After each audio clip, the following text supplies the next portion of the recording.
We live in times of unprecedented change. We face global challenges. Now, let's imagine a world in which people and organizations unleash their full potential to tackle these global challenges. Hello, my name is Jochen Goeser, and my topic for today is Be Bold to Move. What does it take to make your organizations more progressive? In this short talk, I would like to highlight some of the things I learned throughout my career, working in big transformation programs. Currently, I'm working for Bosch Power Tools, and we have done also a major agile transformation over the last couple of years, which I'm leading.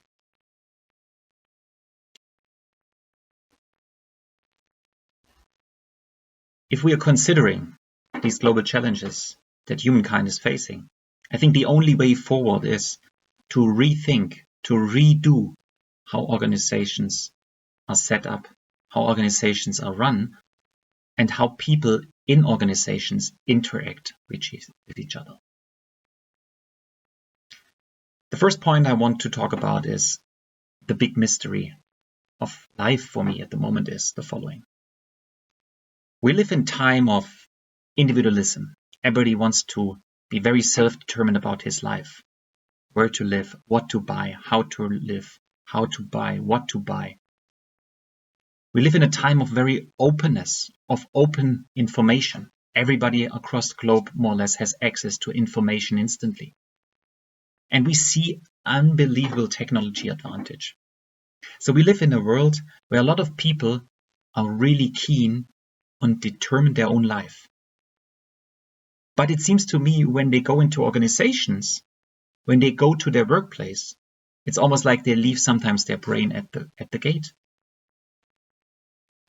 And this is so hard for me to understand because you see this potential that's there. You see all these research and studies and surveys. How many people are unsatisfied with work? How many of them are demotivated? How many of them are not really able to be fully themselves at work? And on the other hand side, I think there is a missing sense of belonging in the world. Yes, there's a lot of individualism, but people want to be part of a group. They want to have an impact. They want to go to bed in the evening and say, this was a good day. I've done something for me, for others, for the greater things. So the question is, why is that? Or the other way around, looking forward, how can we tackle this big opportunity? I don't want to say it's a problem, it's an opportunity to solve this problem. That brings me to the second point I want to highlight. The second point I want to highlight is, for me, we live in 3 dimensions in very different poles. I always like to think in balances, So the one pole is, we come from a very top-down need to have a plan for everything. A decision power. Somebody needs to own the decision. And the other side of that pole is empowerment of people. Not say to people, you need to ask 5 people to make a decision. Make your own decision. Make your own brain. Use your own brain. Your own judgment. This is the first pair. The second pair is, once you have autonomy, how much alignment is needed. So the second pair of poles is autonomy and alignment, in my view. The third thing for me is one polar end is trust and the other one is control. Now, these 3 things, these 3 pairs, empowerment and top-down planning, autonomy and alignment, and trust and control, they are very easy to understand. But they're very, very tough to work on. Because it's about people. It's about relationship. It's about getting to different poles. But why do I think we should go to different poles when we have the first pair of empowerment and top-down decision making? We face challenges where we don't have this one answer, where we don't have that one person, this one lady, this one man who knows everything. So the only chance to solve these big problems is to make people empowered to make their own decisions. The second thing is autonomy and alignment. But what does it mean? Autonomy means, yes, you can decide for your own, and alignment means to tackle these biggest problems. You actually need to align. You need to rely on people. No one in the world can solve big problems or smaller problems. And the third thing is about trust and control, these polar things.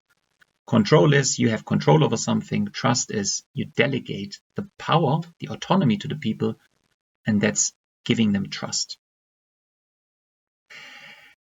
Now, this is, as I said, easy to understand, but it's very tough to implement. And in my experience of the last 12 years, 15 years, I've worked on big transformations.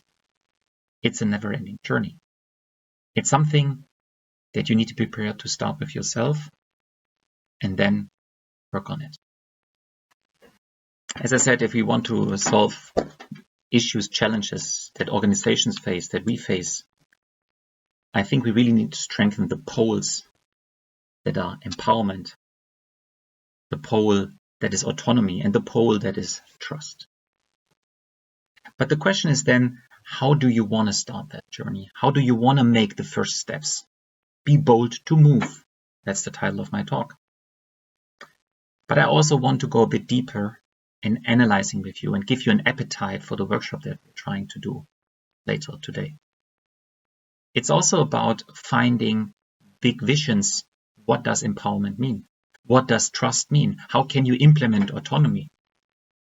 And for me, these are three things.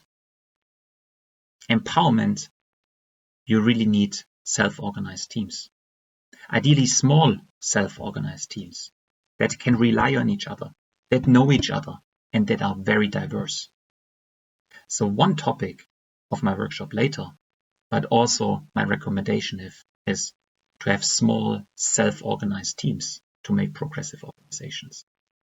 You don't need this one big plan. You don't need this change initiative that is big and makes everybody standardize change. No, you need to empower the teams, because those teams, if they're selected in the right way with a very diverse background, very diverse thinking, they come up with the best solutions. And when they come up with the best solutions, you need to self-organize them, because that gives them the real empowerment. The size of the team is very important. The selection of the people within the team, diverse background.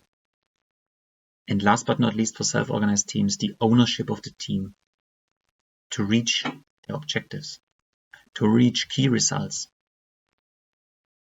Second topic, I talk about strengthen the pole of trust. Now, how do you do that? How do you think you, at the end, let's face it, it's not rocket science. I think we should be much more human-centric organization. Because when you think about humans and you care about them, you show empathy for your colleagues, for your co-workers, for your leaders, but also when you're a leader for your delegates, for your team members, then you have the first very important step. You need to start the journey with yourself. Human-centered organizations is about humans. Putting the humans in the center. This is key. And I think you need to be curious about people.